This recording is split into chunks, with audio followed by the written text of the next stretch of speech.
Ich bin Martin, ich bin 31 Jahre alt, ich wohne seit 10 Jahren im wunderschönen Leipzig und seit ungefähr 3 Jahren weiß ich, dass ich einen Gehirntumor mit mir herumtrage. Die Chance, dass man so einen Teil bekommt, ist unglaublich gering. Dennoch gibt es Leute, die sowas haben. Das ist mein Epidermoid. Dass man da was hat in seinem Kopf, was wächst, was vielleicht irgendwann Probleme macht.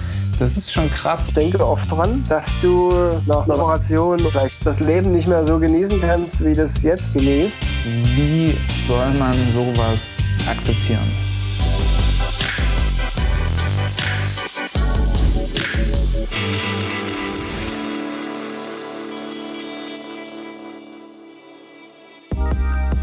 Es ist Anfang Januar, es sind noch knapp 5 Wochen bis zur OP. Was ist passiert die letzten Wochen? Weihnachten war relativ entspannt, weil wir nicht wirklich viel Familie gesehen haben. Silvester, das war bei uns zu Hause mit ganz vielen Freunden und viel Alkohol. Ich glaube, das war so das letzte Mal, dass ich Alkohol getrunken habe, bevor es jetzt ernst wird quasi. Genau, und der erste war ein komischer Tag, auch der zweite noch. Es war auf einmal kam die ganze Anspannung hoch und ich glaube, es war dieses Phänomen, dass es nicht mehr nächstes Jahr ist, sondern dass es jetzt tatsächlich dieses Jahr ist. Es sind 5 Wochen. Ich konnte es nicht mehr auf so weit in die Ferne schieben, denn es ist jetzt real, es passiert jetzt bald. Und ich meine, ich habe auch das letzte halbe Jahr, die letzten, keine Ahnung, 4, 5, 6 Monate, seit ich mich entschieden habe, das zu machen, baut sich diese Anspannung Stück für Stück irgendwie immer mehr auf. Und es ist wie, als würde man sich auf was freuen, auf was Großes, dann was an einem bestimmten Tag passiert. Aber es ist eben nicht so richtig was zum Freuen. Und es ist eben was auch ein bisschen Angst macht oder viel Angst macht mir. Genau, deswegen war der Anfang ins Jahr so ein bisschen schwierig. Ich war sehr gereizt, ich war sehr müde, ich hatte Angst. Habe das aber irgendwie ganz gut hingekriegt und was mir halt immer sehr hilft, ist Musik, weil Musik schon mein ganzes Leben lang meine große Leidenschaft ist und ich unglaublich viel Musik höre.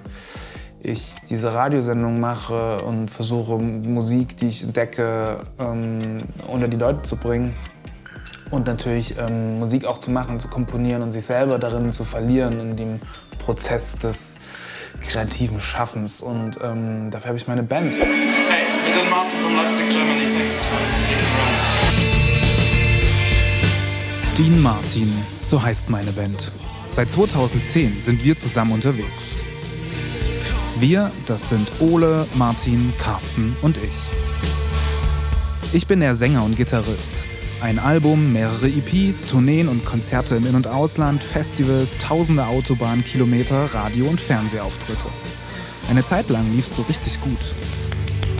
Der Gedanke daran, dass durch diese OP quasi dieses Ohr kaputt gehen könnte und ich den Musik nicht mehr konsumieren könnte, nicht mehr hören könnte, aber auch nicht mehr machen könnte, das ist unglaublich krass. Da kann ich nicht dran denken. Und darum schiebe ich das auch so weit wie möglich weg.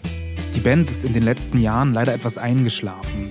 Familie, andere Jobs und das Leben generell standen auf einmal so ein bisschen im Weg. Trotzdem haben wir uns weiter regelmäßig im Proberaum getroffen. Nach meiner Diagnose habe ich wieder angefangen zu schreiben und dabei sind mehrere Skizzen rausgekommen, die wir nun zu einer EP zusammenbauen. Heute ist Carsten im Studio und spielt seinen Teil ein. Carsten ist als letzter in die Band gekommen und nicht nur ist er unser Bassist, er bringt auch immer wieder neue Ansätze und Perspektiven in die Musik und in Themen, die uns sonst so beschäftigen. Carsten ist der Ruhige, der Vernünftige, der immer da ist, zuhört und oft eine Idee hat, wenn man gerade nicht weiter weiß. Ich glaube, es ist wichtig, auch ein bisschen von sich selber zurückzutreten, irgendwie sich nicht immer im Fokus alleine zu sehen. Da ist es halt der Punkt, dass man dann erkennt, so okay, jetzt muss ich mal zuhören oder jetzt kann ich was tun sozusagen, irgendwie, ohne dass ich jetzt darüber nachdenken muss, was das mir bringt. Weil wir viel Zeit miteinander verbracht haben irgendwie, weil wir so einiges erlebt haben, ja. Das hat uns erstmal irgendwie so eine Sprache gegeben, wo wir miteinander reden können, wo wir vielleicht unsere Art von Humor irgendwie ausgelotet haben und unsere Empfindlichkeiten vielleicht so und dann sind natürlich auch irgendwie Probleme aufgetreten in unserem Leben, wo wir jemanden gebraucht haben, der einen zuhört und dann gab es halt die Möglichkeit, jemanden aus seinem Umfeld reinzunehmen. Und da denke ich, ist das gewachsen. Das ist halt, glaube ich, das erste Mal, wo man sich da Gedanken gemacht oder wo du dir vielleicht jetzt wirklich intensiver auf jeden Fall, was denn nur Leben bedeutet und Lebensqualität und vielleicht und was auch Tod bedeutet vielleicht oder wie man dazu steht. Ich habe da so ein Erlebnis so aus meiner Kindheit. Ich lag irgendwie in meinem Zimmer und habe das erste Mal in meinem Leben über vielleicht durch einen Traum über den Tod nachgedacht. So. Und das beängstigt einen ja dann in dem Moment, wo man drüber nachdenkt, so, es ist vorbei, es ist endgültig Schluss. So. Und da habe ich mich versucht, damit zu trösten, dass ich mir vorgestellt habe, wie das wäre, wenn man ewig lebt. So. Und das war genauso schlimm. Aber jetzt in meinem Alter erinnere ich mich wieder daran, weil ich jetzt natürlich auch darüber nachdenke, wie viel bleibt mir noch sozusagen oder ist die Erkältung schon das Ende? Nee, so schlimm ist es nicht. Aber jetzt kommt man fokussiert darauf zu, dass das ja doch eine Möglichkeit ist irgendwie. Also die Möglichkeit ist ja keine Möglichkeit, das ist ja die Tatsache, aber dass das passiert, das anzunehmen auch. Die eigene Vergänglichkeit ist tatsächlich was, über das ich mir noch nie so wirklich Gedanken gemacht habe. Das kam jetzt erst mit der Diagnose. Und ich glaube, ich habe die letzten 10, 15 Jahre meines Lebens so krass genossen und so viele tolle Dinge gemacht und für mich gelebt, dass ich das einfach nie hinterfragt habe, ob das jetzt irgendwann aufhört oder ob der Körper irgendwann sagt, ist jetzt was anderes dran und dass man sich dann mehr um seinen Körper kümmern muss. Ich glaube, jeder hat das wahrscheinlich im Laufe seines Lebens, dass irgendwann der Punkt kommt, wo man merkt, okay, es ist jetzt vorbei im Sinne von, man ist nicht mehr 20 und jetzt beginnt ein neues Kapitel, was vielleicht ernster ist oder andere Themen hat. Dass es bei mir jetzt über die Diagnose passiert ist schon ein bisschen kacke, weil es ist ein Gehirntumor und auch wenn der gutartig ist, kann der im schlimmsten Fall dafür sorgen, dass sich mein Leben verändern wird oder sogar vorbei ist im allerschlimmsten Fall. Das kann passieren. Und das zu akzeptieren und damit umzugehen und damit zu leben, ist wirklich ein Kraftakt und eine Aufgabe. Und man muss aufpassen oder ich muss aufpassen, weil es führt oft dazu, dass ich extrem in mich hineinhöre und sämtliches Ziehen und Zwicken und Kratzen als potenzielle Gefahr sehe. Und dann anfangen zu googeln und sowas, was halt doof ist, weil jeder, der Krankheitssymptome googelt, weiß, was dann da steht. So. Was ich versuche und was mir teils auch ganz gut gelingt, ist, noch mehr die kleinen Dinge und die schönen Dinge zu appreciaten, also wahrzunehmen und für gut zu empfinden und zu genießen. Und ich glaube, das ist der Weg dadurch. Also wirklich noch fokussierter das Schöne im Leben erleben. Das ist immer so.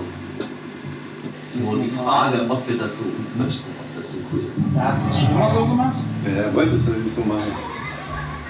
Ich glaube, das ist schon ganz gut, dass du dich damit auseinandergesetzt hast und du hast ja irgendwie so einen ziemlich eindeutigen Weg dafür gefunden. So. Auf jeden Fall hast du uns ein gutes Gefühl damit gegeben, so, dass das ein guter Weg ist. Ich verstehe das natürlich, da wo sie lang gehen, wo sie einen Nerv treffen, das kann natürlich schon Auswirkungen haben und auch, also mal abgesehen von schwerster Behinderung oder Tod, kann es ja auch leichte Behinderungen irgendwie erzeugen. So. Also wenn das bei mir gemacht werden würde oder so, da würde ich wahrscheinlich genau die gleichen Fragen haben und würde auch so ein bisschen Angst davor haben. Die hilft natürlich nicht unbedingt, die Angst, so, aber die kann man ja nicht verhindern. Die muss man akzeptieren einfach. So. Hast du Angst? Um dich? Also ich glaube nicht. Also die hast du mir eigentlich so ein bisschen genommen, mit dem du erzählt hast. Aber trotzdem, wenn das sage ich jetzt so. Aber wenn das sozusagen so weit ist, dann ist das wieder was ganz anderes. So, weißt, wenn das passiert und die Zeit danach irgendwie, was dann los ist, das wird erst die Zeit dann bringen. Das wird die Zeit bringen. Und bis dahin nehme ich jeden Tag, wie er kommt.